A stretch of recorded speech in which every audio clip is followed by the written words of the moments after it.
Hello, good evening friends. This is Akash Mule. आप सभी का स्वागत है मेरे YouTube channel learn next nursing में। दोस्तों, आपके लिए जो RRB nursing officer, RRB radiographer, RRB lab technician, RRB pharmacist, okay, जो पूरी पैरामेडिकल की जो रिक्रूटमेंट थी, जो हम लोग बहुत दिनों से इंतज़ार कर रहे थे कि इसकी वैकेंसी आएगी, ओके, उससे रिलेटेड एक डॉक्यूमेंट वायरल हुआ है जो हर जगह में। और हमको एक्सपेक्टेशन था कि जून के एंड में इसकी एडवर्टाइजमेंट आएगी, ऐसे हम लोगों को लग रहा था। ओके, ठीक है। तो उससे रिलेटेड ये एक नोटिफिकेशन दिख रहा है रेलवे बोर्ड का, गवर्नमेंट ऑफ इंडिया का। ओके, सब्जेक्ट क्या है? ये assessment of vacancy for the post of paramedical category. ये कौन से पोर्टल पे? ORMS पोर्टल जो है वो। ओके, ये दिख रहा है। ये मई का लेटर है, लेकिन इसका नोटिफिकेशन अभी दिख रहा है 10 जून का। आपको ये नोटिफिकेशन दिख रहा है। ओके, तो यहाँ पे दिख रहा है कि now it has been be decided board to fill up entire direct recruitment requirement of paramedical category as assessed in ORMS by zonal railway production unit accordingly indent for the paramedical category vacancies. Okay, so उन्होंने बोला है कि board ने approve की है। Okay, जो ये vacancy है वो पैरामेडिकल कैटेगरी की। ओके, तो पैरामेडिकल कैटेगरी में name of post, serial number और वैकेंसीज अब कितने रहने वाली वो देखेंगे। अब सभी ने आई थिंक सवेरे से बहुत सारे चैनल्स पे आपने देख लिया होगा वैकेंसी के बारे में, बट स्टिल हम लोग यहाँ पे एक देख लेते हैं कि जो स्टाफ नर्सेस की पोस्ट है, नंबर 6 स्टाफ नर्स की जो पोस्ट है यहाँ पे दिख रहे हैं। ऑल इंडिया में 678 पोस्ट है, ध्यान में रखना। ओके, ये सबसे बड़ी पोस्ट है।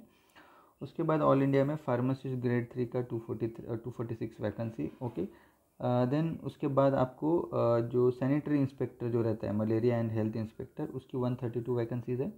ओके, एंड ये लैब असिस्टेंट ग्रेड 2 का 94 वैकेंसी है। रेडियोग्राफर का 64 वैकेंसी है। देन यहाँ पे पूरे जो ऑप्टीमेट्रिस्ट है उनकी 4 है। लैब सुपरिटेंडेंट की 27 है। नर्सिंग सुपरिटेंडेंट की 3 है। ओके, एंड फिजियोथेरेपिस्ट की 20 वैकेंसी है। परफ्यूशनिस्ट, ऑप्टीमेट्रिस्ट, ओके, डेंटल हाइजीनिस्ट, डाइटिशियन की भी वैकेंसीज है। क्लिनिकल साइकोलॉजिस्ट की वैकेंसी है। ऑडियोलॉजिस्ट, स्पीच थेरेपिस्ट की वैकेंसी है। तो ऑल यहाँ पे आपको दिख रहा है। उन्होंने बोला है कि डिटेल रेलवे प्रोडक्शन वाइज जो ये है उसकी भी आपको शीट दिखा दूंगा, यानी कौन से जोन में, कौन से प्रोडक्शन यूनिट में कितनी वैकेंसी है, जैसे मुंबई हो, बिलासपुर हो, पटना हो, यहाँ पे कितना, वो भी मैं आपको दिखा दूंगा। तो आपको लगभग बता दूँ कि जो पैरामेडिकल कैटेगरी की जो वैकेंसी है वो 1350 है। उसमें से जो स्टाफ नर्स है, ओके, अभी रेलवे में स्टाफ नर्स को नर्सिंग सुपरिटेंडेंट कहा जाता है, बट आई डोंट नो, यहाँ पे स्टाफ नर्स का दिया है 678 वैकेंसीज है। और ये जो नर्सिंग सुपरिटेंडेंट दिख रहे हैं, मुझे लग रहा है ये 3 जो पोस्ट है, ये मुझे लग रहा है कि ये हायर लेवल के जो पोस्ट रह सकते हैं, आई डोंट नो, देखेंगे। बट 678 तो फिक्स है आपकी वैकेंसी आने वाली है रेलवे की। ओके, यहाँ पे क्या बोला है कि further recruitment process for conducting CBT shawl be taken by RRB। Okay, तो इसके लिए CBT होने वाली है। और CBT कौन कंडक्ट करेगा? RRB, खुद RRB कंडक्ट करेगी। आपको सबको बता दूं कि 2019 में लास्ट रिक्रूटमेंट आई थी RRB की, उसमें 60:40 का रेशो रहता है आपके इसमें। ये टेक्निकल रहता है आपका और ये नॉन टेक्निकल रहता है। ओके, टेक्निकल मीन्स ये आपका नर्सिंग से रिलेटेड रहता है और 40 नॉन नर्सिंग। इसमें 10-10-10 ऐसे डिवाइड होता है। ओके, 10 में GK आ जाता है, इसमें साइंस एंड जोग्राफी वगैरह।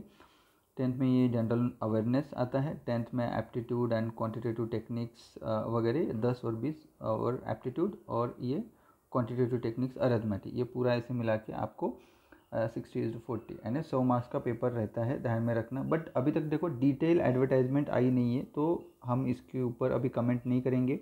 जो भी था, ये जो बताया हूँ मैंने, ये 2019 का जो शेड्यूल था उसके रिलेटेड मैंने बताया। ओके, ये डिटेल जब भी एडवर्टाइजमेंट आ जाएंगी, ओके, मुझे लगता है कि नेक्स्ट वीक और जून के लास्ट वीक में आपको ये इसकी एडवर्टाइजमेंट देखने को मिल सकती है। और जुलाई में आपकी इसके ऑनलाइन फॉर्म भरने चालू हो जाएंगे, लगभग 1 महीना मिलेगा। उसके बाद इसका जो एग्ज़ाम रहेगा, मुझे लग रहा है ये सितंबर में 20 के बाद, सितंबर 20 के बाद, यानी लगभग जो आपका नॉर्सेट 7 रहेगा जो प्री का, उसके ही आजू बाजू में ये भी एग्ज़ाम रह सकता है। ओके, तो आपको पढ़ाई शुरू करना है। ओके, ठीक है। अभी हम क्या देखेंगे कि इसकी जोनल वाइज वैकेंसी कितनी है, यानी समझ लो आप, मैं इसमें बता देता हूँ आपको।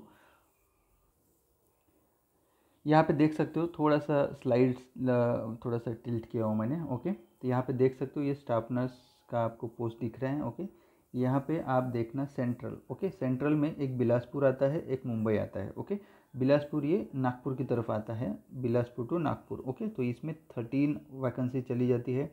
ये मुंबई का जो सेंट्रल है, यहाँ से मुंबई से लेके ये सोलापुर से लेके कोल्हापुर से लेके आपका जलगांव भुसावल तक ये 84 जितने भी आते हैं उतना यहाँ पे जाता है। मुंबई की जो वैकेंसी है कितना है 84, और उसके साथ ही यहाँ पे 5 क्लिनिकल साइकोलॉजिस्ट भी आप देखने को मिल सकता है। ओके, ठीक है, तो 84 वैकेंसी है। ओके, मुंबई सेंट्रल, क्योंकि इसकी जो वैकेंसी है मुंबई सेंट्रल। ओके, मुंबई जो सेंट्रल लाइन पे जो हॉस्पिटल्स आते हैं, नासिक हो सकता है, मुंबई में जो बायकला का हॉस्पिटल है वो, देन उसके बाद अपना सोलापुर है, then in between Jalgaon Bhusawal, then उसके बाद ये सब हॉस्पिटल्स किस में आते हैं, ये सेंट्रल में आते हैं आई थिंक। ओके, हाँ आते हैं। ओके, इसके लिए डिटेल ये करेंगे, तो ये इससे रिलेटेड 84 वैकेंसीज आपको बनेंगी इसकी। ओके, तो ऐसे मिला के सेंट्रल लाइन में 97 वैकेंसी आपको दिखने की मिलती है। ईस्ट कोस्ट भुवनेश्वर में 5 है, सिकंदराबाद में 14 है, टोटल 19। ईस्ट सेंट्रल में आपको मुजफ्फरपुर 10, पटना की 22, रांची के 10 है, ऐसे टोटल 42। कोलकाता की 72 वैकेंसी आपको देखने को मिलेगी कोलकाता ईस्टर्न में। मालदा का 21 वैकेंसी है। ओके, देन नॉर्थ सेंट्रल में इलाहाबाद का 14 वैकेंसी है, गोरखपुर का 73 वैकेंसी है। ओके, देखना गोरखपुर में 73 वैकेंसी आपको देखने को मिलेगा। ओके, ये हो गया जोनल रेलवे और production unit. Okay, production unit का अलग से भी कुछ डिपार्टमेंट है, उसके भी वैकेंसीज आपको दिखा दूंगा। गुवाहाटी की 52 है, सिलीगुड़ी की 15 है। ओके, इलाहाबाद की यहाँ पे नॉर्थन में इलाहाबाद में उसमें भी और 4 है, चंडीगढ़ में 3 है, जम्मू में 4 है, अजमेर में आपको 3 देखने को मिल सकती है। साउथ सेंट्रल में जो सिकंदराबाद है उसमें कोई भी वैकेंसी नहीं है, साउथ सेंट्रल। ओके, ये जो दूसरा ईस्ट कोस्ट का सिकंदराबाद है उसमें 14 है। ओके, ठीक है, देन उसके बाद है Bilaspur south east central. Okay, south east central जो बिलासपुर है उसके लिए 13 वैकेंसी आपको देखने को मिलेगा। देन साउथ ईस्टर्न में कोलकाता में 53, मालदा में 1 है, रांची में 13 है। ओके, देन साउदर्न में यानी चेन्नई में आपको 58 वैकेंसी देखने को मिलेगी। साउथ वेस्टर्न में जो बेंगलोर में 25 वैकेंसी, और भोपाल वेस्ट सेंट्रल जो भोपाल है उसमें 7 वैकेंसी आपको देखने को मिलेगा। ठीक है, उसके बाद आप यहाँ पे देख सकते हो जो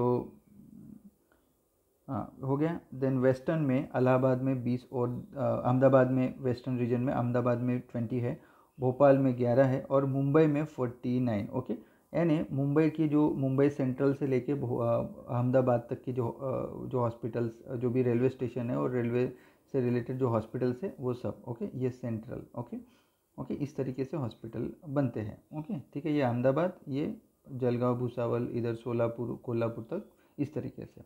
ओके, मुंबई पुणे ये सब हॉस्पिटल्स इसमें उसमें 84 में जाते हैं। और जो वेस्टर्न है ये अहमदाबाद वाले, जैसे वेस्टर्न लाइन से जगजीवन राम जो हॉस्पिटल है मुंबई का, वहाँ से लेके अहमदाबाद तक जो हॉस्पिटल आते हैं उसकी 49 वैकेंसी है। ओके, और तो ऐसे मिला के आप 669 ये वैकेंसी आपको दिख रहा है। अभी उसके बाद प्रोडक्शन यूनिट की कुछ वैकेंसीज देख लेते हैं। ओके, अब प्रोडक्शन यूनिट में आपको वैकेंसी दिखेगा कितना है। प्रोडक्शन यूनिट में वैकेंसी आपको दिखेगा यहाँ पे स्टाफ नर्स की जो पोस्ट है उसमें पटना में 1 है, जम्मू में 1 है, और उसके बाद अहमदाबाद में 7 है, ऐसे टोटल मिला के 9, ऐसे मिला के 678 वैकेंसी आपको देखने को मिल रही। ओके, तो ये हो गया प्रोडक्शन यूनिट। ओके, डायरेक्टली ये प्रोडक्शन यूनिट है। ओके, तो ये इतने वाले। तो आपको अभी बात ध्यान क्या रखने वाली है कि इसका जो डिटेल एडवर्टाइजमेंट जो है, इसका एडवर्टाइजमेंट जून एंड में आएगा। ओके, ओके, सो इसका जो डिटेल एडवर्टाइजमेंट है वो आएगा जून के एंड में आएगा, और इसके ऑनलाइन फॉर्म भरना भी शायद से जुलाई में शुरू हो जाएंगे, और इसका जो एग्ज़ाम होगा वो सितंबर में जा सकता है, 20 सितंबर के आगे। ओके, मुझे लग रहा है। ओके, ये टेंटेटिव है, इसका डिटेल एडवर्टाइजमेंट आने के बाद ही अपने को पता चलेगा। ठीक है, तो अभी आपको क्या करना पड़ेगा, यहाँ पे पेपर आपका नर्सिंग का भी रहेगा, साथ में आपको नॉन नर्सिंग का भी पढ़ना पड़ेगा। देखो अभी मैं पढ़ाई, बहुत सारे लोग बोलेंगे सर पढ़ाई कैसे करेंगे, तो सीधी बात है, आपको अगर क्वांटिटेटिव टेक्निक्स पढ़ना है एंड एप्टीट्यूड पढ़ना है, इसके लिए बेस्ट किताब है RS अग्रवाल, RS अग्रवाल बोल के एक किताब आती है। ओके, तो यहाँ से आप पढ़ लो बहुत अच्छे से। देखो सिंपल चीज़ है, मैं RRB के लिए आपको क्या क्या पढ़ना है क्या क्या नहीं पढ़ना है, ओके, टेक्निकल में कौन से टॉपिक्स आपको पढ़ने पड़ेंगे, नॉन टेक्निकल में क्या पढ़ना पड़ेगा, उससे रिलेटेड वीडियो बहुत जल्दी मैं अपलोड कर दूंगा, ठीक है। तो ये हो गया। देन उसके बाद नर्सिंग कैसे पढ़ना है। नर्सिंग के लिए अगर आप फ्रेशर हो यानी गैप है, तो आपको nothing but direct PR Yadav का एक किताब उठा लो, बेटर है। कहीं पे कोचिंग वोचिंग नहीं लगाई है, लगाना भी नहीं है आपको, तो PR यादव का फर्स्ट वॉल्यूम जो है उसका थ्योरी पढ़ लो, ओके, और सेकंड वॉल्यूम में उसके MCQ है। ये एक ऑप्शन हो गया। सेकंड ऑप्शन है, अगर आपने कहीं से क्लास किया है, ओके, कहीं से आपका कोचिंग चल रहा है, क्लास किया है, ओके, कोचिंग किया है, क्लास चल रहा है, आपने क्लास लिया है, तो वो क्लास की जो थ्योरी है वो अच्छे से पढ़ लो, अच्छे से डिटेल थ्योरी अच्छे से कर लो। उसके बाद उसकी जो टेस्ट सीरीज़ है वो आपने सॉल्व करनी है, ठीक है। तो सबसे पहले तो आपको थ्योरी अच्छे से करनी पड़ेगी। थ्योरी करने के बाद आप MCQ सॉल्व करना शुरू करो। क्या होता है, बहुत सारे अगर आप डायरेक्टली टेस्ट सीरीज़ में चले जाते हो, तो टेस्ट सीरीज़ में क्या होता है, आपका मोरल जो है वो डाउन हो जाता है, ड्यू टू आपको जब कम मार्क्स मिलते हैं तो आपका मोरल कम होता है। तो डोंट वरी, कम मार्क्स मिलते हैं तो इसका मतलब ऐसा नहीं है कि आपको कुछ आता नहीं है, ओके। आपको मेहनत करते रहना है, MCQ प्रैक्टिस करना है, थ्योरी भी उसके साथ में अच्छे से पढ़ना है। देखो लगभग आपके पास 3 महीने का समय मिलेगा, ओके, कितना, जुलाई अगस्त सितंबर, आपको 3 महीने का टाइम मिलेगा। तो 3 महीने में बहुत कुछ कर सकते हो, ओके। तो सबसे पहले अच्छे से पढ़ाई करो, अच्छे से टाइम मैनेजमेंट करो, अच्छी किताबें लो, अपने खुद के नोट्स बनाओ, ओके, और थ्योरी क्लियर करो। थ्योरी क्लियर करने के बाद डायरेक्टली आपने MCQ साथ में सॉल्व करना शुरू करना है। और जिन लोगों का ऑलरेडी थ्योरी क्लियर है, जैसे भी हम नॉर्सेट के लिए पढ़ाई कर रहे हो, तो आप लोगों का थ्योरी क्लियर होके ही रहेगा बहुत सारे स्टूडेंट का, तो उन्होंने कुछ नहीं, डायरेक्टली MCQ सॉल्व करते रहना चाहिए। और थोड़ा सा जो नॉन टेक्निकल चीज़ें हैं, मैथमेटिक्स, साइंस, देन उसके बाद आपका GK और करंट अफेयर्स जो रहेगा उसके ऊपर ध्यान देना, ओके। तो यही है फंडा पढ़ाई का। डोंट वरी, अच्छे से अगर पढ़ाई करोगे तो कोई भी एग्ज़ाम्स आप क्लियर कर सकते हो, ओके। तो मिलते हैं और एक नए वीडियो के साथ, तब तक के लिए धन्यवाद, जय हिंद।